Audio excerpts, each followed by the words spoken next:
Here, get all up in here. All right, you know what? It's okay. It's gonna work. I just finished filming my thank you video for Greenville Fashion Week. Thank you again, you guys. Although, ain't none of y'all said nothing about my hair. It was all fadiddled, but it's okay. I get it. Anyway, we fixed the hair. We're gonna be filming our Sunday sermon. This is take 2. Okay, y'all don't know that, but I know that. It's take 2.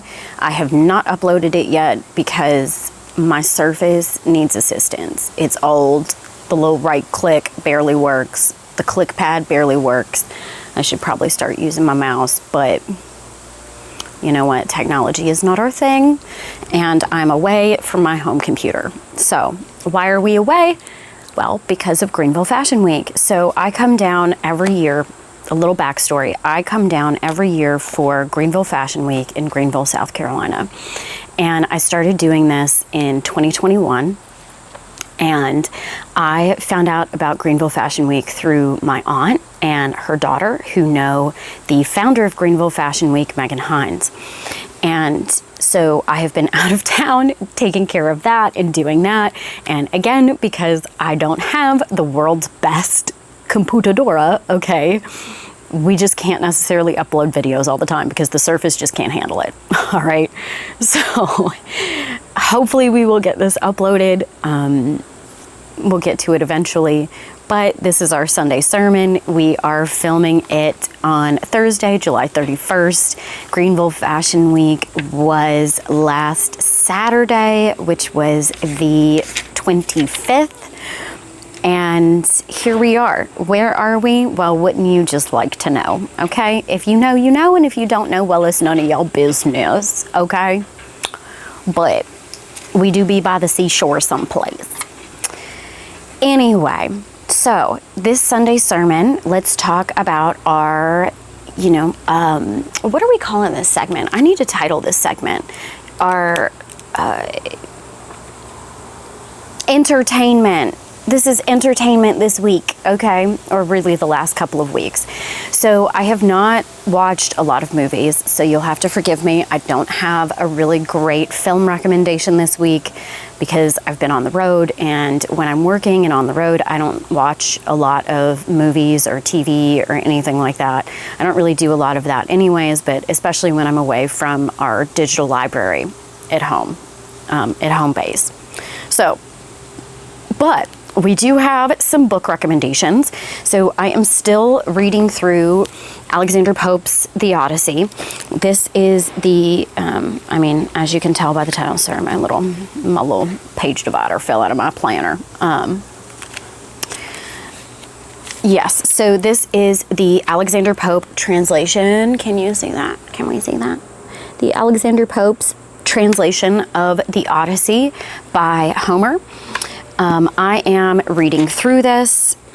We have been reading through this for a couple of weeks right now. I'm currently reading The Conference with Menelaus. That's where we're at right now. It's taking me a little bit of time because I've been working. I've been doing a lot of other things. But why are we reading The Odyssey translation by Alexander Pope?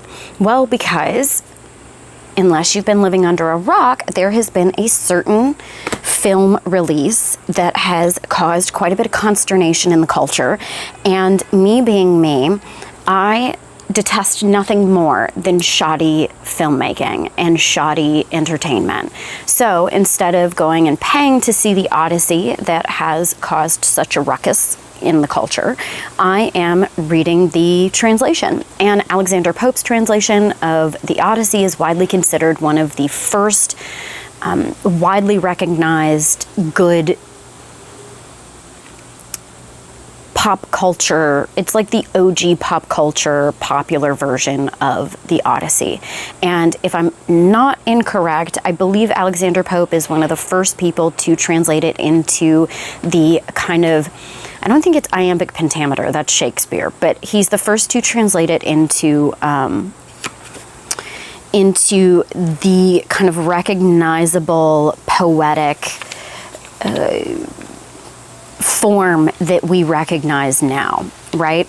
So I am reading that also because it is one of the editions of the Macmillan Pocket Classics, which if you've been here, you know I love. I love a little pocket-sized book, and these are just fantastic editions. So I'm trying to, I should have made these notes before, but anyway, this is what I have been reading. So far, it is very good. And this is also a continuation of my personal journey to try and stretch my neurotransmitters and become smarter, right? I want to become more eloquent. I want to become more mentally fluid and elastic. So reading things that have a cultural prominence or importance and have lasted as long as Homer's Odyssey, and also beyond that, not just Homer's Odyssey, which hopefully someday, maybe, I will be able to read in original Greek or Latin. That would be fantastic, but I have to learn Latin first. Also, you have to forgive the background noise. This is real life, and we are unedited, so there will be background noise, and there's construction going on at the end of the street. But anyways, reading Pope's Odyssey is, kind of two-pronged importance. One, because it's widely recognized, as I said previously, as one of the first widely published and read translations of the Odyssey by Homer, and also because it's just the Odyssey by Homer. Right?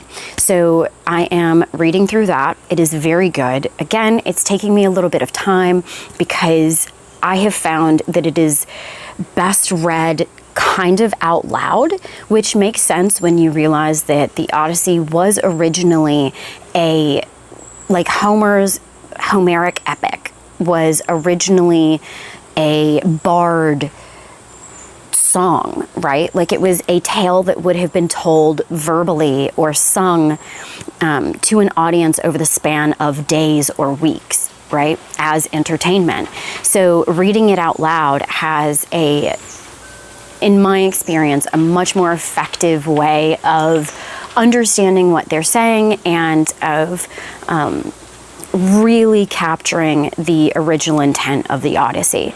Also, if you read out loud, it's good for your brain and you remember it more. So I do that a lot when I come across something that is a little bit more difficult for me or that I really want to try and ingrain into my memory. So that's what we're doing. Again, 10 out of 10 recommend. I think Andrew Lang, the Butcher Lang translation is another really widely recognized, solid original translation of the Odyssey. So I would recommend going out, getting a copy. You can go to your local public library. You can buy something used online, but read the book, right? We all know that 9 times out of 10, the book is better than the movie or the TV series or whatever. So go out, read the Odyssey, and enjoy, you guys. It's very good. I've been very entertained, and I can't wait to finish it. So, and then I don't have a second book, but what I have also been reading while I have been traveling is, you guessed it, my favorite newspaper, County Highway. And I just finished their, I think it was issue 5. And I am now on issue 6, May to June 2026. So this is the newest one that I'm on, and I can't wait to start. It's always fun to me when I see things that kind of tie into weird little synchronistic things in my own life, right? So funny enough, one of the articles in this or segments in this is Looney Tunes from 50 states, right? Which ties into my film recommendation of the week, which is the original Scooby-Doo series. So it's not a film, it's obviously a TV show, but 10 out of 10 recommend the original Scooby-Doo series from, I think they were originally done and animated in like the 60s, like late 60s, early 70s.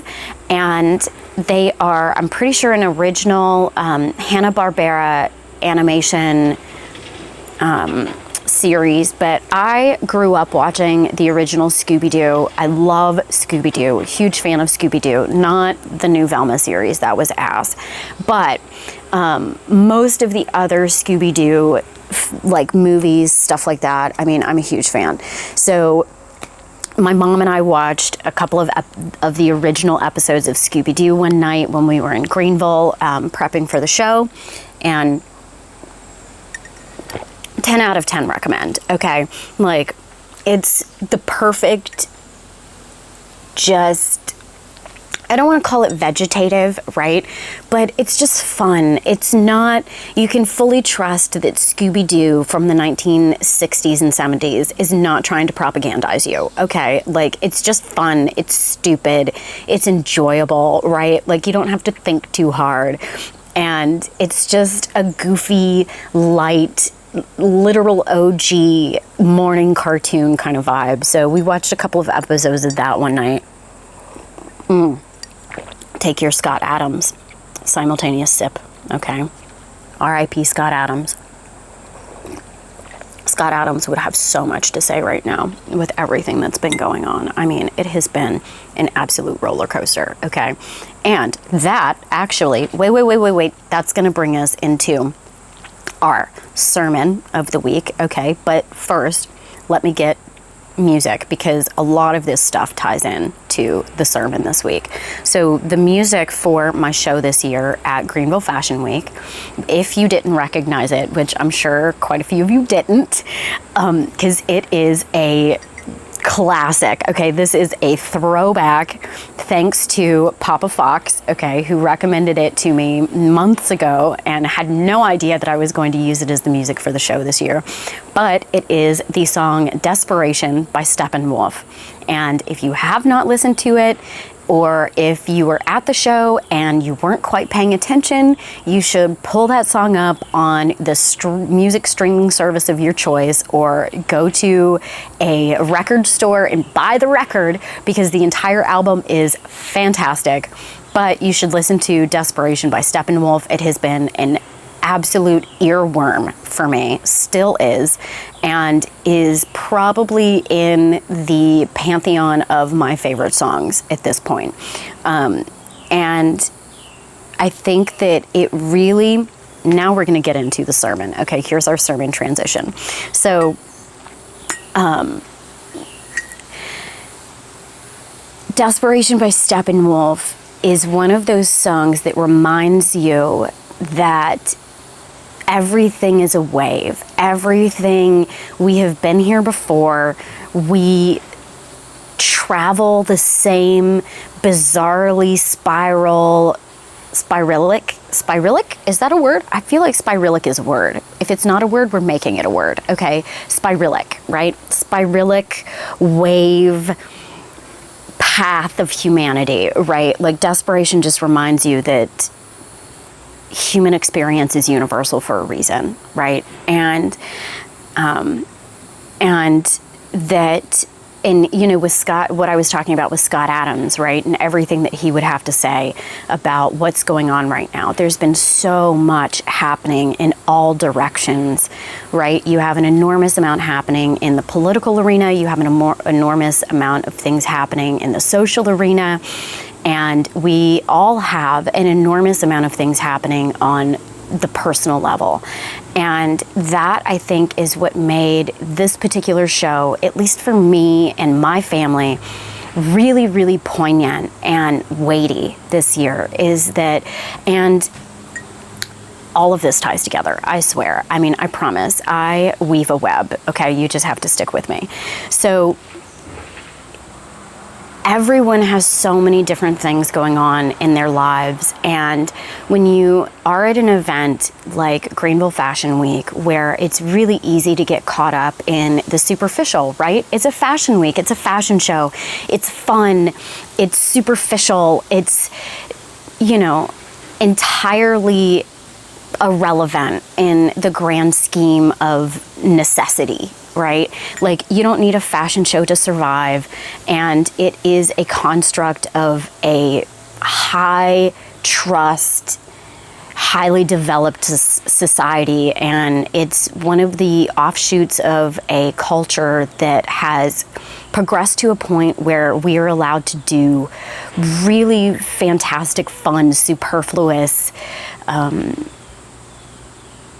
purely artistic things, right? And I don't mean that in like a diminutive way, right? Because I think that the culture and the arts are unbelievably important, and they are a benchmark of where a culture is in its lifetime, right? And if you are contributing to the arts, if you're contributing to the culture in a creative way through a beauty industry, then and through the beautification of culture and society, then it signifies that we are at a really fantastic point culturally, right? Because you can't allow that kind of growth and career and industry without the infrastructure of essentials, right? Like if you don't have a surplus of necessary goods and services, then you don't get to do these kind of top of the Maslow's pyramid things, right? And I think that's fantastic. And it's really wonderful that communities like Greenville Fashion Week are able to survive and thrive and grow and flourish. Pardon me, we need to sit up a little bit more. In the United States, right? I think it's fantastic, and they're all over the place, right? Like I'm also able to participate in a small way in things like Kansas Fashion Week, right? Kansas City Fashion Week. So I think that this is something that I'm a huge fan of, and you know, I've done multiple videos and I will continue to do videos championing the rise and resurgence of small American communities and the reshoring of American manufacturing, which I think is going to help fuel the American Renaissance. So that is, you know, my little mini soapbox on that. But what really hit me from a emotional and personal standpoint this year was all of the stuff that nobody else sees, right? So all of the turmoil and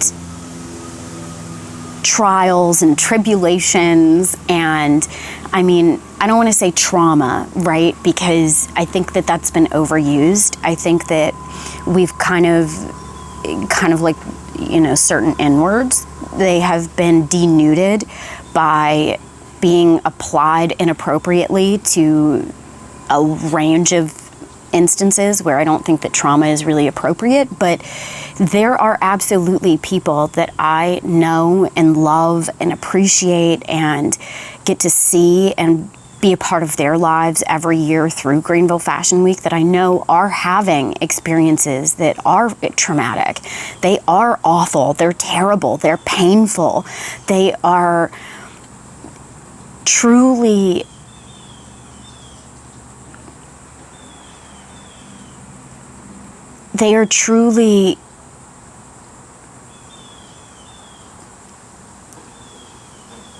powerful events that are happening in people's lives that are going to forge them into new, different people.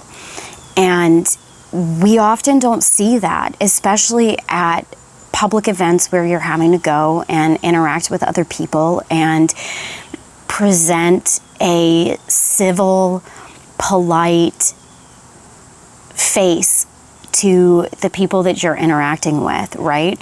Because they're private. A lot of times these are deeply personal and private events and occurrences that are happening, you know, behind the scenes, right? That you don't just come out and air to everybody that comes along. And I think that it's really easy to forget that not only are you experiencing those kinds of things in tandem with these marvelous, fantastic, wonderful, happy, joyful occasions like Greenville Fashion Week, there's also simultaneously these painful things happening. And that's one of the marvels of the human experience, is that we are able to have these diametrically opposed experiences happening in tandem and in parallel, right? And it creates a really magnificent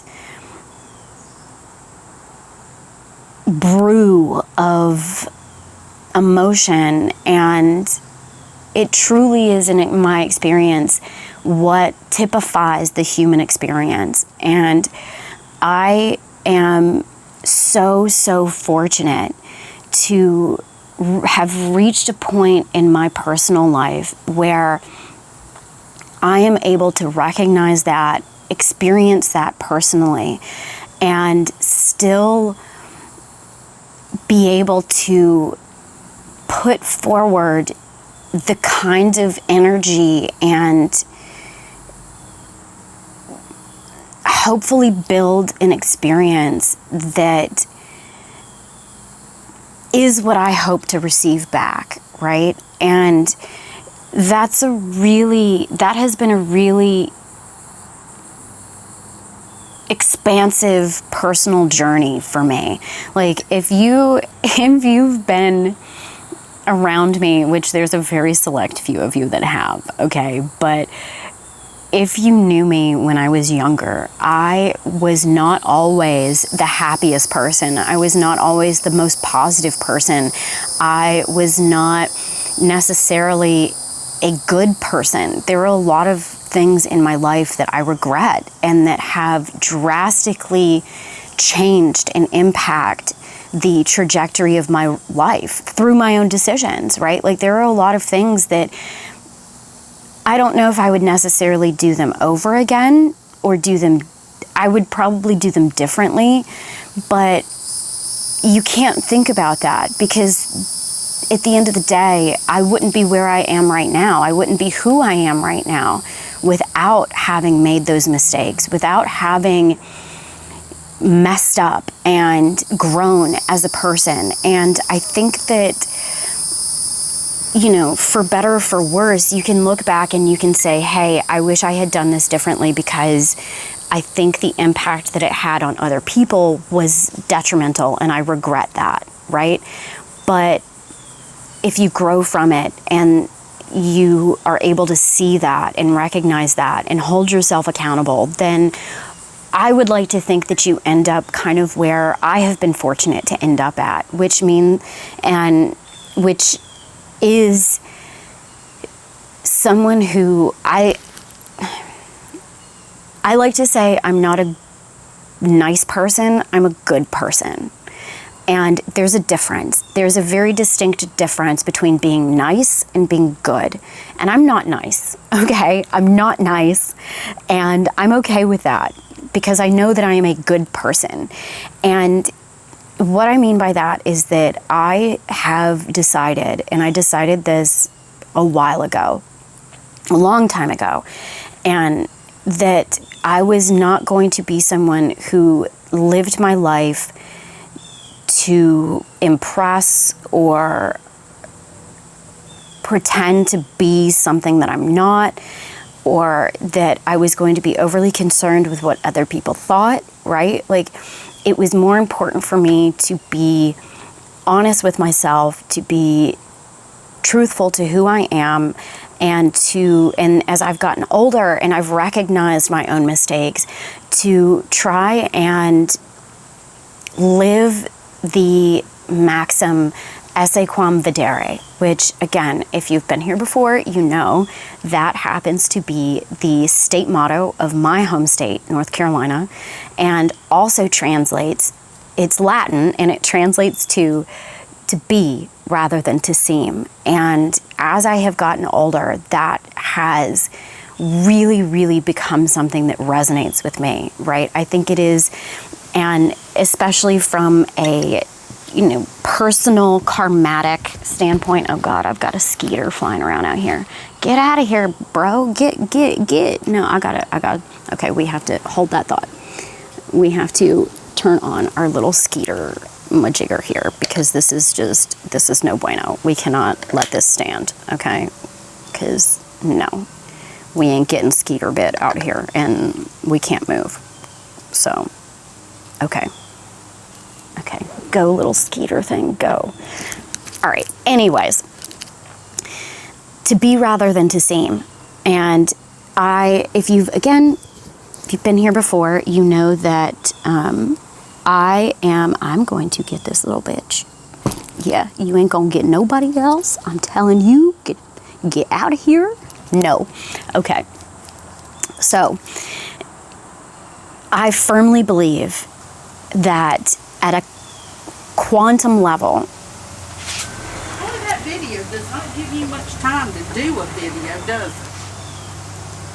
That's Mother, by the way. Oh, sorry. No, it does not. Are you doing a new one?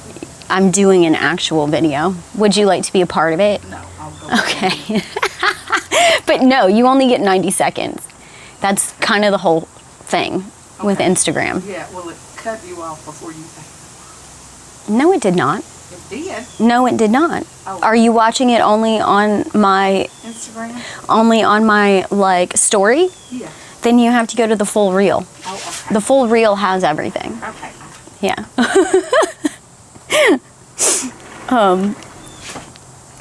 Anyway, so I fully believe that at a quantum level, everything is a wave. And if you want to know more about that, I highly recommend Ashton Forbes's. He has a YouTube channel, his live stream from Monday. I think it was Monday night. He talks about Maxwell's equations, and it's how that Maxwell's equations and Faraday's equation for calculating light, and how everything is an electromagnetic wave. So again, Ashton Forbes is one of my favorite YouTubers. This is a little side plug for Ashton Forbes, but Ashton Forbes, you should check out his channel. That is our favorite Monday, Wednesday, and Friday night show to watch. So if you're looking for science and, quantum physics and something that helps your brain expand, because let me tell you, I am not a math person, okay, but I know enough to follow along and be able to recognize when something is reliable, okay? And I really love his videos. So go check out Ashton Forbes if you want to get into, nerd science and physics and that kind of thing. So anyways, quantum physics, Maxwell's equations, Faraday, Albert Einstein, and everything is an electromagnetic wave. So with that principle, it has solidified for me that if everything is a wave, then karma is real. Because when you watch a wave move through a medium, right? And the best example that we have is like a wave in water, right? If you drop a rock into a pond, you can see the ripples expand out, and then if they bump into other objects, they come back, right? And I truly believe, alongside the motto, esse quam videre, that you get back. And there's a reason why culturally, across all cultures, across all religions, we have the saying that you reap what you sow, that you get what you put back, that karma's a bitch, right? And that you encounter what you wish to see in the world, right?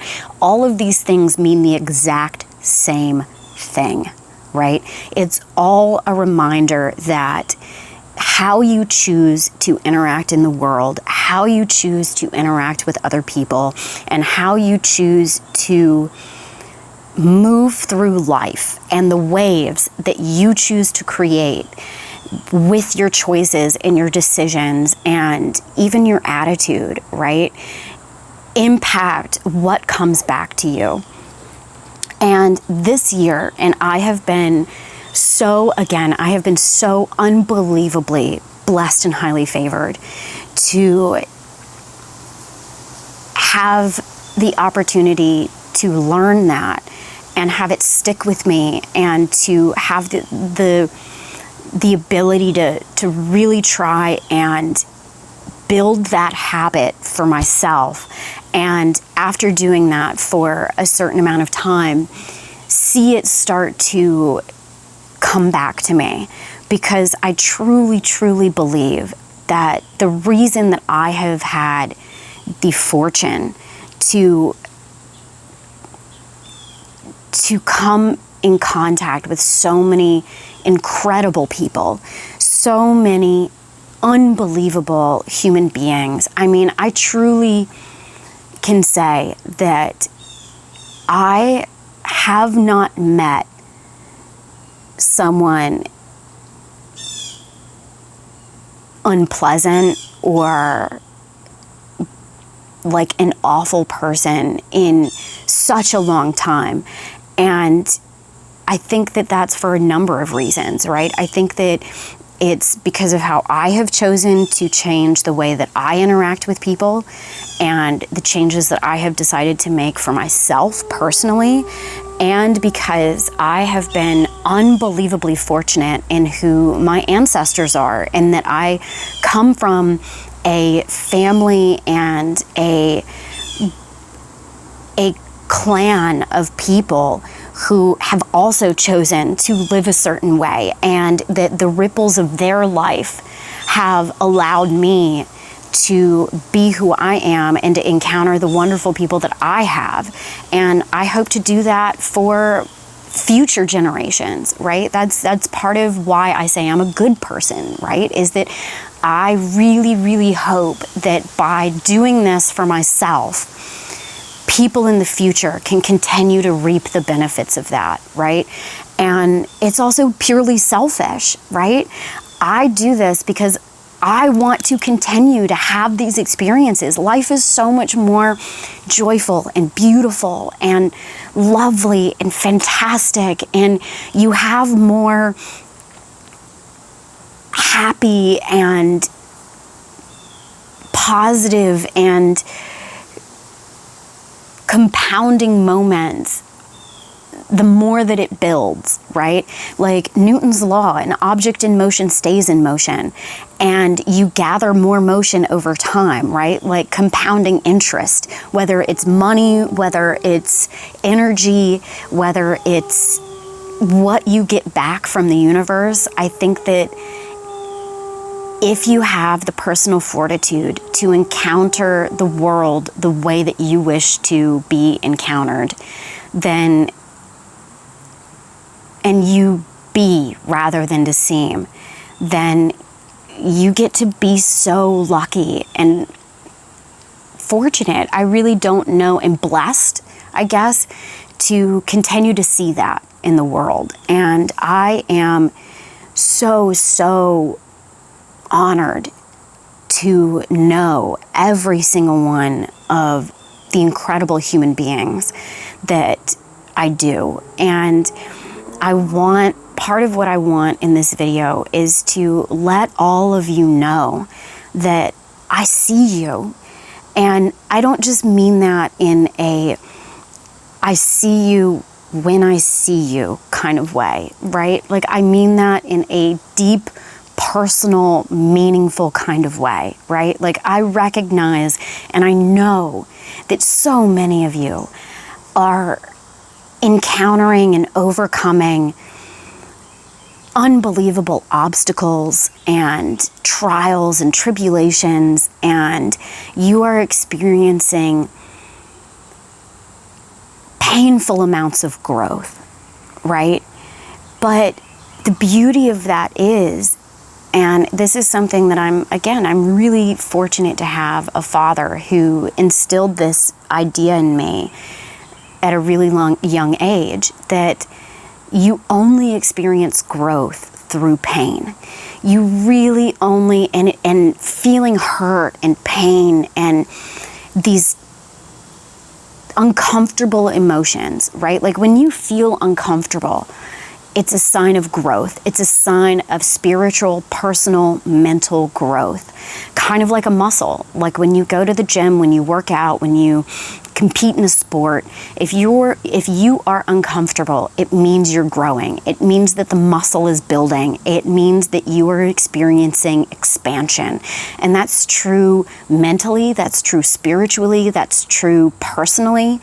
And if you are experiencing these uncomfortable moments in your life, it's uncomfortable now, but you have the opportunity for unlimited growth, because the most awful, uncomfortable, and terrible situations allow you to expand at a proportionate rate, right? If it hurts awfully, it means you have an awful amount of room for growth. And I know that every single one of you has the capability to capitalize on that and become even more spectacular than you already are. And I can't wait. I cannot wait to see how you choose to maximize that and to expand on that, and how you get to push that out into the world and see it come back to you. And that's what I want this video to be about, right? I want this video to be a reminder that you have the personal power and autonomy to make your life anything that you want it to be.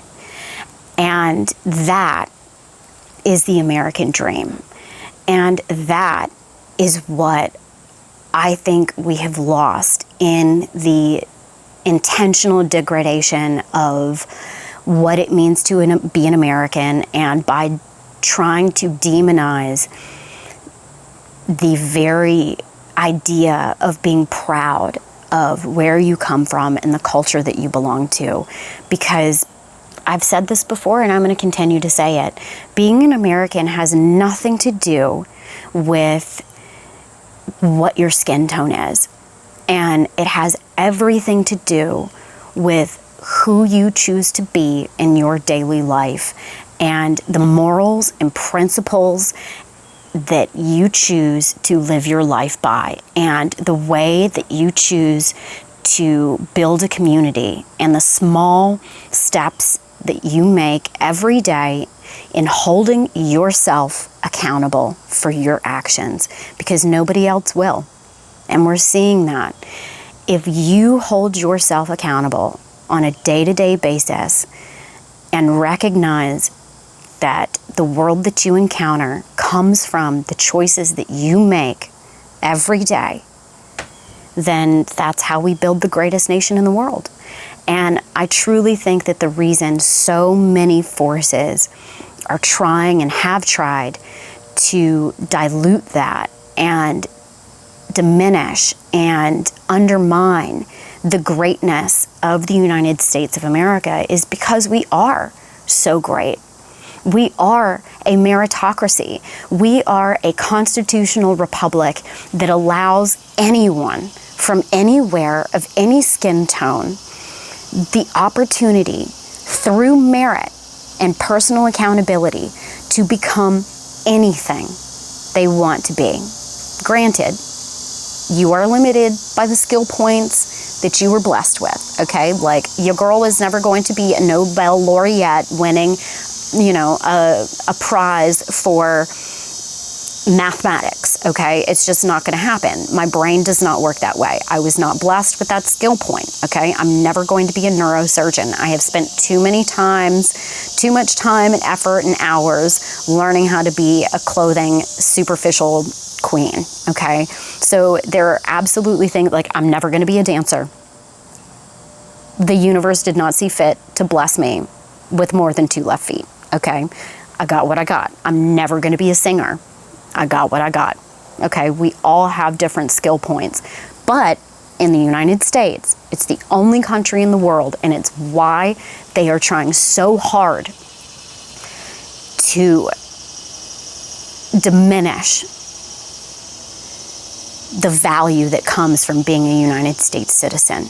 And it's why we have to protect it. It's why we have to gatekeep it, is because it is meaningful. It is powerful. And you can be successful in the arena that was meant for you just by being good at what you are good at. And you can have as much success or as little success as you want in the United States. And it's why so many people want to be here. It's why so many people are scamming us and taking advantage of us and trying to take those opportunities away from you, because it is so rare and magnificent. And again, we're coming full circle. You know what? This video worked out great, right? It is why I am trying so hard in my own way to live that way, to be rather than to seem, and to do what I can to remind you that you are allowed to be proud of being an American, of being being a United States citizen is an honor. It is a blessing, and it is something that we should absolutely gatekeep. Not everybody gets to be a United States citizen. You just don't. And we don't want everybody to be a United States citizen. See, that's where the not nice part comes in, okay? Because I'm not afraid to say that. I don't want everybody to be a United States citizen, because some of you don't deserve it. You are unwilling to align yourself with the principles of meritocracy that I think are important. And you are unwilling to live your life in a way that is selfishly for the good, right? Because everyone is selfish. You just decide whether you are willing to be selfish in a selfishly benevolent way or a selfishly destructive way. And I don't want selfishly destructive people to be American citizens. I don't want selfishly destructive people to be in positions of power. I don't want selfishly destructive people to be allowed to get away with undermining and undercutting the great American dream. And I think that that's where we're at, and we have to take a stand. Normal people like you, like me, like the neighbors that you encounter on a daily basis have to stand up and say, we are not going to let you take this away from us, or our children, or our children's children, or our neighbors' children, our friends' children. And that's what I'm here to do. I'm here to remind you that it is okay to be loud, proud American and to gatekeep it. So that's our little sermon for the day. Continue to live your life in a way where you get back what you put into the world. And thank you for giving me so many opportunities to meet wonderful, fabulous people. And I promise to continue to do whatever I can to keep that going and to keep that overarching wave of positive forward motion going in my own small way. All right? So, buy from local makers, because we are going to revitalize the American industry, because, well, we'll make a whole nother video on my soapbox about, reshoring American manufacturing. But buy local, buy from your community, support your community, and esse quam videre, okay? Don't trust anybody. And as always, it doesn't get any better than this. Have a good one, y'all. I'll see you next time.